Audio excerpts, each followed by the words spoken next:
I have some former friends that gave my children Nerf guns for Christmas.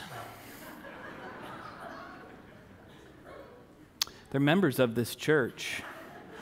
I don't know how we excommunicate people, but I'm open to finding out. I'll just put it that way.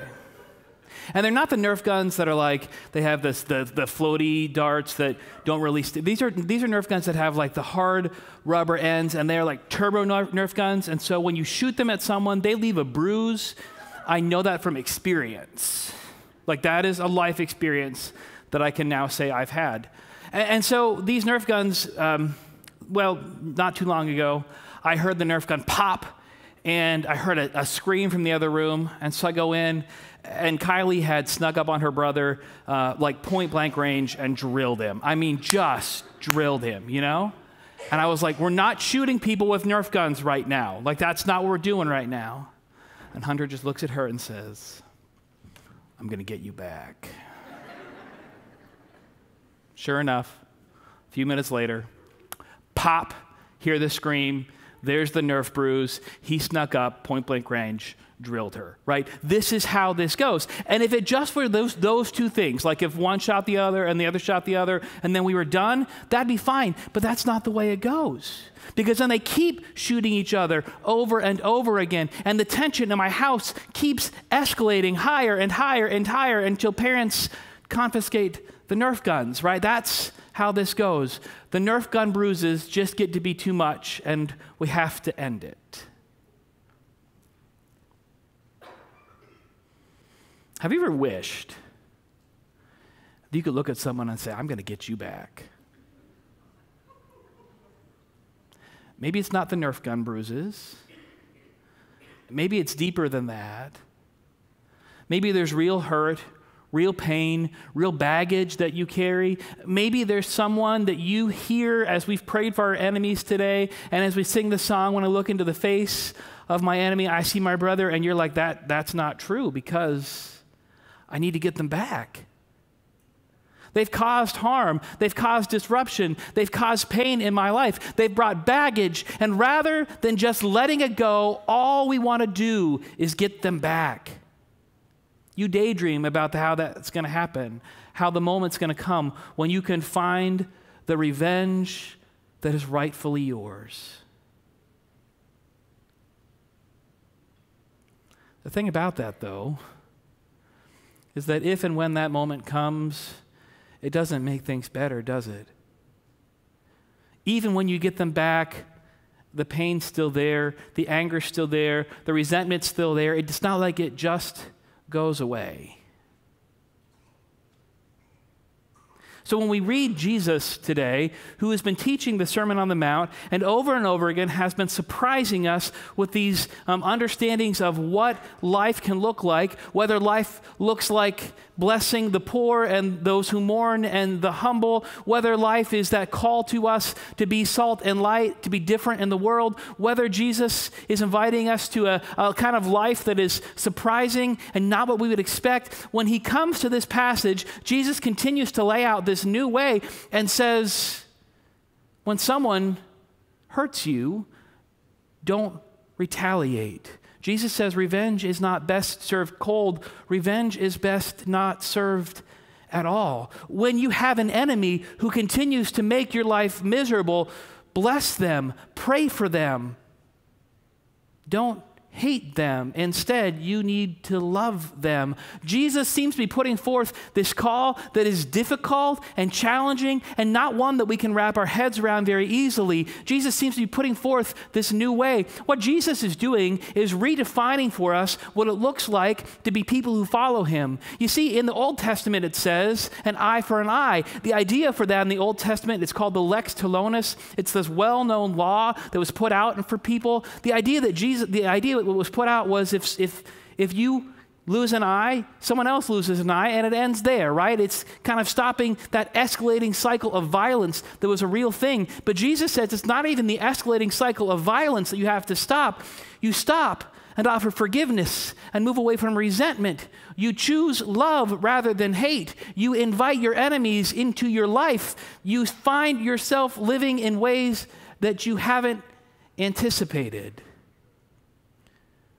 Jesus calls us to this radical different, transformational way of living that we sometimes are not sure about.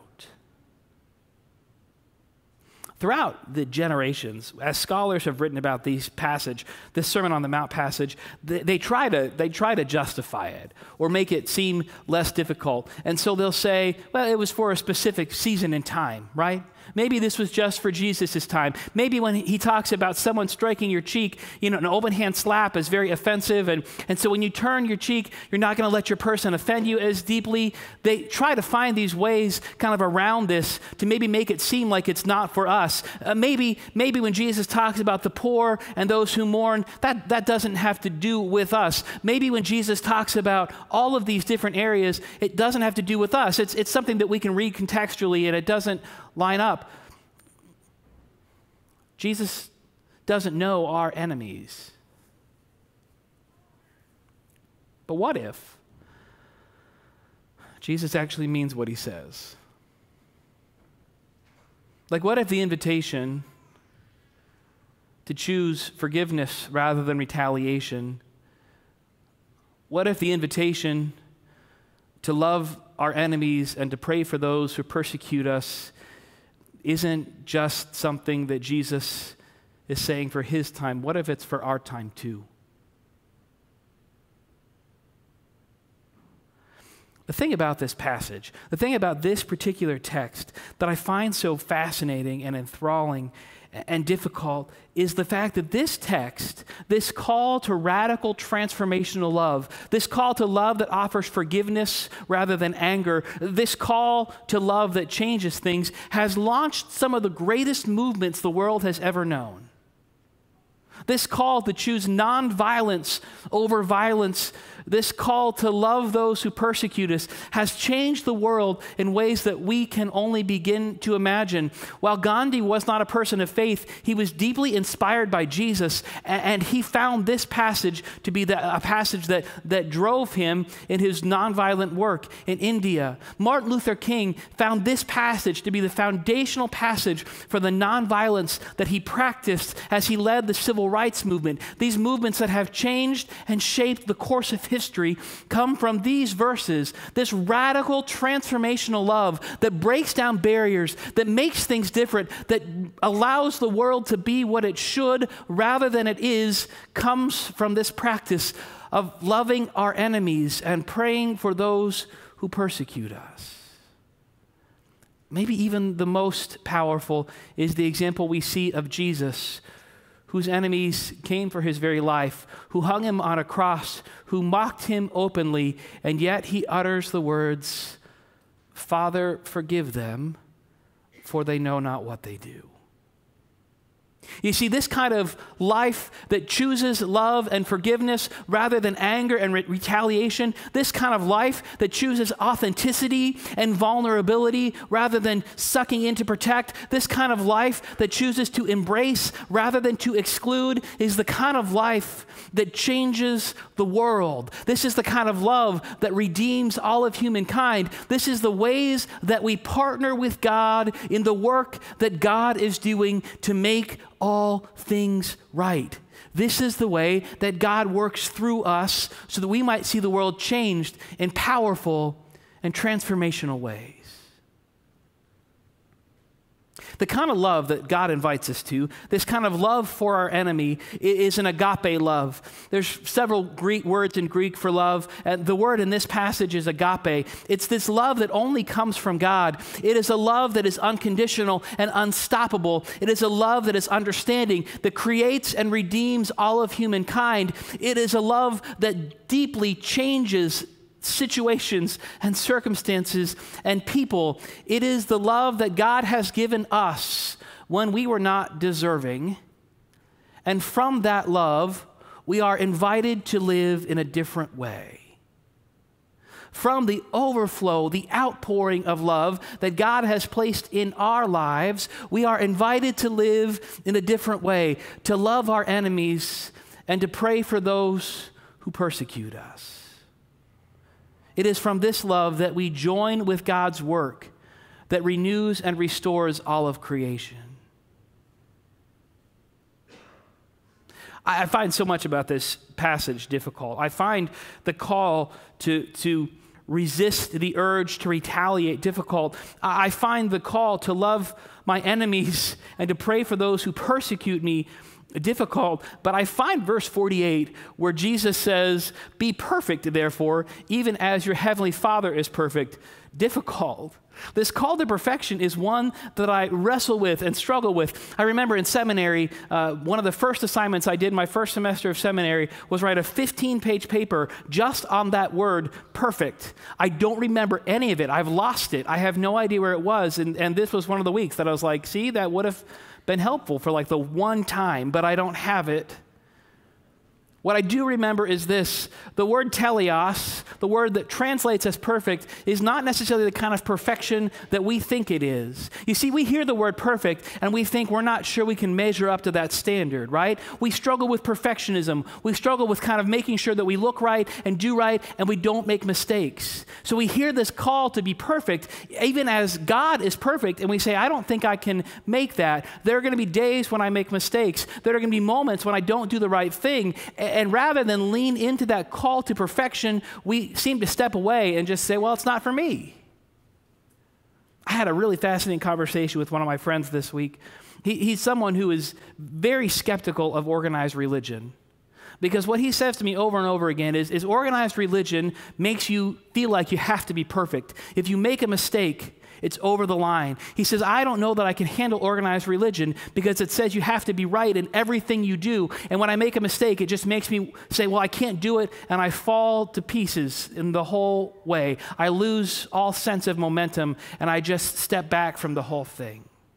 So we hear this call to be perfect, and we're like, I don't know that I can do this. The word teleos maybe shouldn't be translated as perfect. Maybe it should be translated like this: strive for the goal.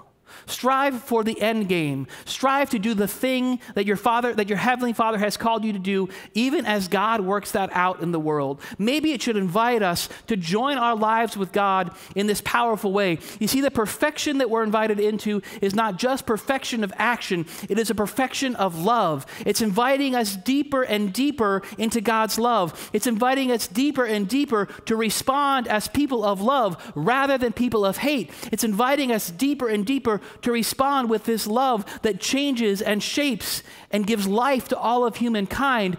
The call to be perfect, then, is a call to live out of love. To know God's love for us that is deep and transformational and has changed us, and to offer that love to people that we meet, even to the people who have harmed us and persecuted us and hurt us. We can only do this work, this forgiving, loving, life-giving work, when we are able to understand that it is God's love that has been poured in us, and from that, we respond. You see, we can't do this on our own. Our own strength isn't going to be enough.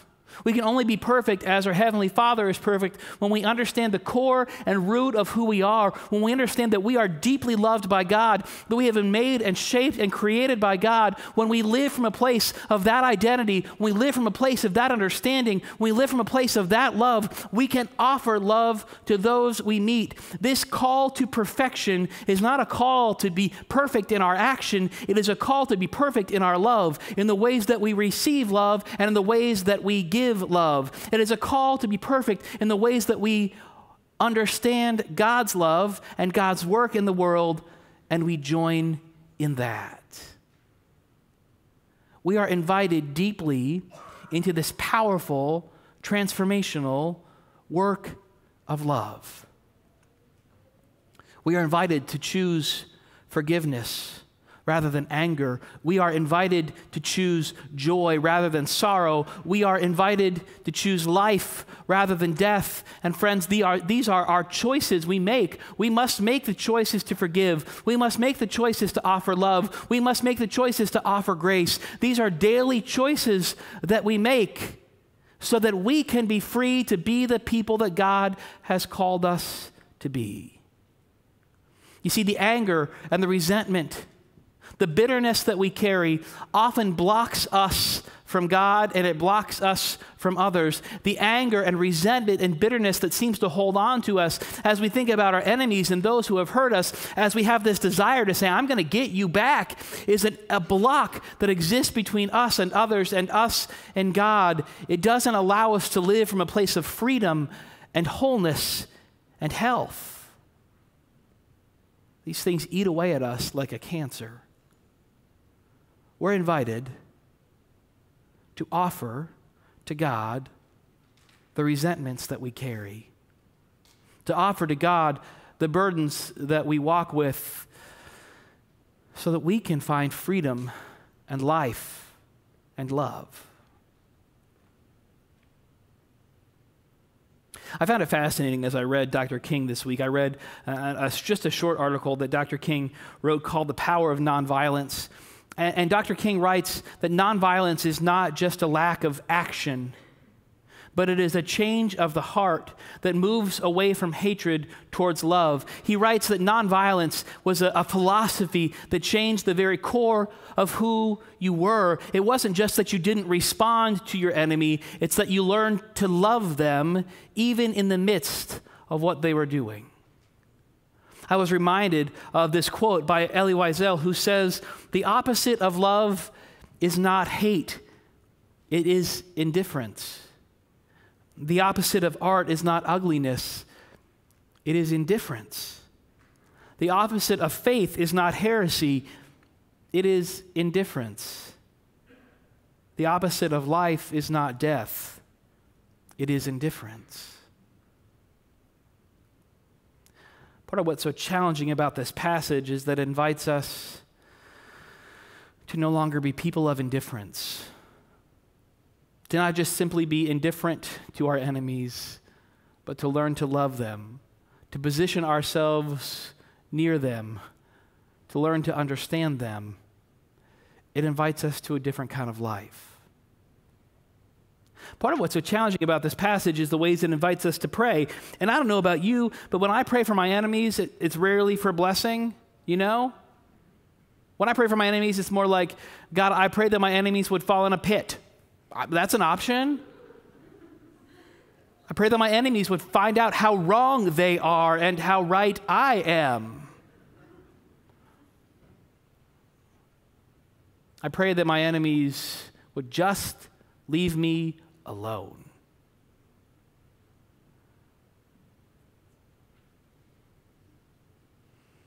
But to pray that God would bless my enemies,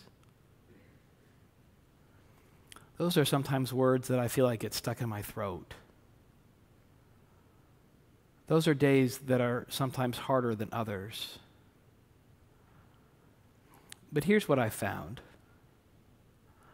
I found as I learned to do that, as I'm still learning to do that, there is a richer freedom in my life than what I've known before. There's a richer and deeper understanding of God's love for me than what I have known before. And somehow, as I pray that God blesses my enemies, the hurt in my own life starts to fade away. Who is it that you need to pray for this week? Who is it that you need to pray for this week? Not that God would throw them in a pit, but that God would bless them, and in doing so, that God would set you free. You see, the question I kept coming back to all week as I thought about this passage and worked on this sermon was this: if the life that we are called to live, this wonderful, rich, abundant life that God has invited us to, if the life that we are called to live can only be lived without resentment or anger, then who is it in my life that I need to forgive? What resentment? What hurt are you holding on to where you keep thinking in the back of your head, I'm going to get you back? Today's a good day to give it to Jesus. Today's a good day to begin to find blessing instead of cursing. Today's a good day to partner with God in the good work that God is doing to restore and transform all of humankind. You see, when we learn this way of life, we bear witness to the world and to ourselves, to those we meet, of a God who is bigger and more powerful and more loving than we could have ever imagined. Our life together points to a different way and invites us and others into this new kind of life. What is it today that you need to give to God?